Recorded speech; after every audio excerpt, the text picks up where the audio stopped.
ابله ما ایستا گفتم کجا میره تو؟ این تازه گفتنی گپ نیست. تازه نه. تازهش ایناییه. ایش بیس میشه و حیوانی چیه؟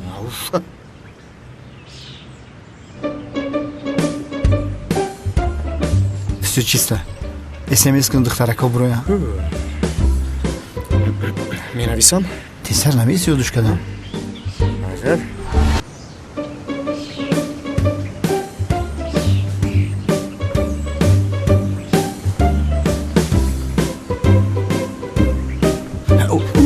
Нашова. Пшер зашт. Истатар соз роҳат. Хамешам хе. Даста бигя ҳайвон.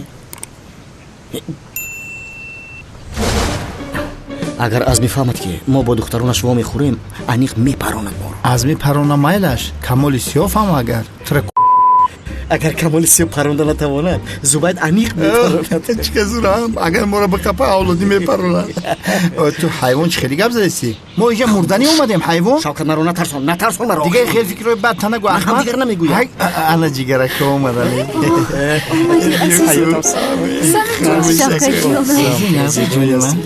خدا سختی بجازو کردم اصلا. من هم تو رو یاد کردم شوکت. مگر ما همیشه پنهانی ما میخوریم. کی از پدرم خواستگاری میکنی؟ وقتی که بمره. تو چی گفته ایستاده ای؟ رفته در بالای گروش به صدا خواستگاری میکنم اصلا. در زندگیش خواستگاری کنم با خدا هیچ وقت روزی نمیشه. وای ابله‌ها، وای احمق‌ها. مگر من این را از شما نمیپرسم؟ بدوز مرا سمی. باید جای دور رویم. من از تو جدا زندگی کردن نمیخوام. چی کار کنم؟ دوستم مگر؟ باید دههای بحر رویم. تو آنجا ماهی میداری؟ من باشم برای تو خوراک میپزم. من ماهی میدارم. این چی خیلی میشود؟ خوب میشود. من اینش رو نمیدونم شوکت. مرا از پدرم خواستگاری بکن. جانم چرا مرا نمیفهمی؟ اگر خواستگاریت کنم او دیوانه مرا میپرونه. جانم تو پدرم رو خطا شناخته ای. او کسی رو آزار نمیدهد. پدری تو؟ بله خودش از پشت یک زنی خود پیسند است. باز با یک پسر و دختر نوشناس شده آنها رو خانه‌دار کردن است. خیلی خانه‌دار شدن بعد؟ نه آنها دوست داشتند. دختر ما مردیم در اینجا در حق زنگیری چون ما رو خانه‌دار نمیکنه؟ بله دختر هاز ما تکلیف خانه‌دار شوی نکردم. تو چی قطعیز بله گفتی؟ آخیران دایتان را خانه دشمن‌ها. صلحیه نازیه بزمین. التماس جان در زمین نشینی بود. پس تو پینها شما یا عشقاسی سامی گفتم که بیامی کارو نکنه. ای بدبختان از پشتی دخترهایم بیرون شوید. حیاتا مرا بدوست. با یک گلابی ساحل میرویم. تو با من ماهی دوری رو میآموزانی. مرا گو با شوکت از گپی پدرم نمیبرم. آخه پدر شدن نمیخواهم. امروز آخه پدر شدم من گناه تا به کلا میگیرم. التماس مرا باش سمی. من از گپی پدرم نمیبرایم. همین رو گوش نکن آخه. شما چگونه مرد هستید که در پشت دخترها پناه رفته. استاد شوکت از این نمیدم. ایستد ابله‌ها. صلحی امانجان.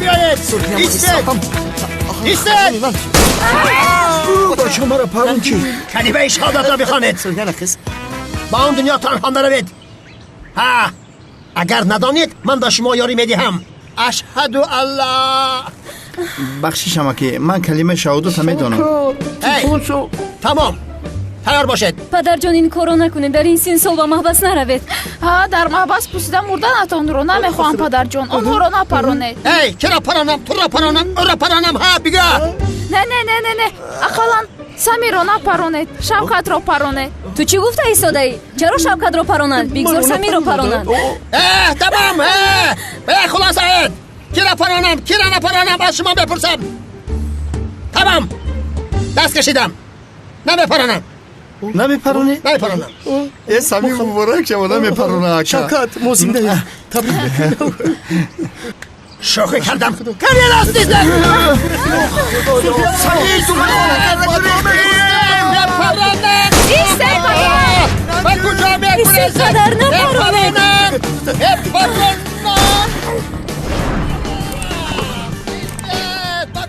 اگه کانال التماس مورو نجاده از او کی هست؟ از میدینه.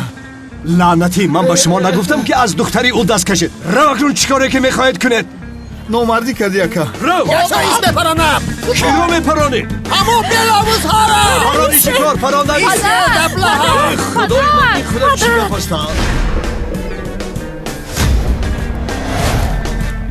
شوکت ایستا دم حکمیم پایم اون رو باید بکنم کجا میپری تو؟ شوکت لایی ایده اونا باید خواب شوی میپره شوکت صف نگو خواهر عروس ما تقلید کردم به معنی نبود ایش به معنی های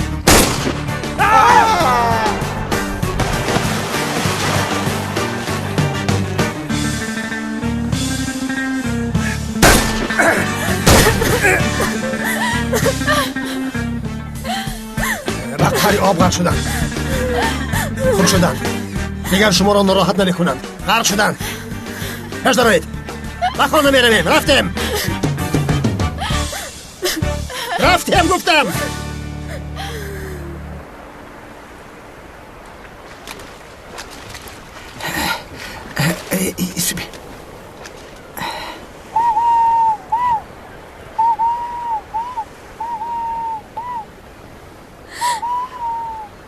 شوکت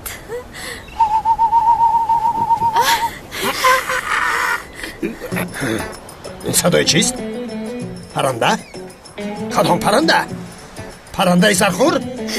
اصلا این نموده پرنده های بدبخت را کشتن لازم پدر جان پرنده ها رو نپرانید پرنده پراندن گناه است ها پدر جان گوش کنید صبحهایتان کم می شود خب خاموش گپی پدر جانو نکن پرنده های بدبخت را بپرانم وای ابله